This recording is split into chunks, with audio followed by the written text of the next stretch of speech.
మోటార్లు గాలినాయా? పంటలు ఎండినాయా? ఎక్కడన్నా బావుల పూడికతీత ఉన్నదా? ఇవాళ మీరు రాగానే ఎందుకైనా ఇవన్నీ? ఇవాళ నట్టేట ముంచినారు ఈ రాష్ట్ర రైతాంగాన్ని. రైతాంగానికి తీవ్రమైనటువంటి అన్యాయం చేసింది ఇవాళ కాంగ్రెస్ పార్టీ.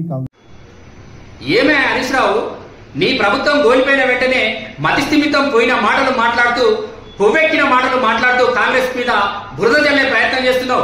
రైతులకు పంటలు ఎండిపోతున్నాయని చెప్తున్నావు. ఇవాళ పూడిక తీసే పరిస్థితి వచ్చిందను. ఇవాళ బోర్లు ఎండిపోతున్నాయని చెప్తున్నావు. వర్షాలకు పంటలు ఎండిపోవడానికి ఏమైనా సంబంధం ఉందా? భూమికును ఆకాశానికి కాంగ్రెస్ ప్రభుత్వానికి ఏమన్నా సంబంధం ఉందా? బుద్ధి ఉన్న మాటలు మాట్లాడుతున్నావా? బుద్ధి లేని మాటలు మాట్లాడుతున్నావా? నీవే అన్నావు కదా, నీ మామ అన్నాడు కదా, కాళేశ్వరం తోటి రైతులకు రాష్ట్ర వ్యాప్తంగా కూడా మేము పంటలు పండిస్తాము, నీరు అందిస్తామని చెప్పిన విలువలు ఇవాళ నీరు ఎక్కడ ఉంది?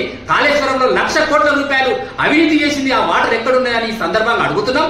కాంగ్రెస్ ప్రభుత్వంలో 650 ఉన్న డిఏపి 1350 చేసిన విధవలు మీరు. ఇవాళ కాంగ్రెస్ ప్రభుత్వంలో గతంలో 800 ఉన్న పొటాష్ 1800 చేసింది మీరు.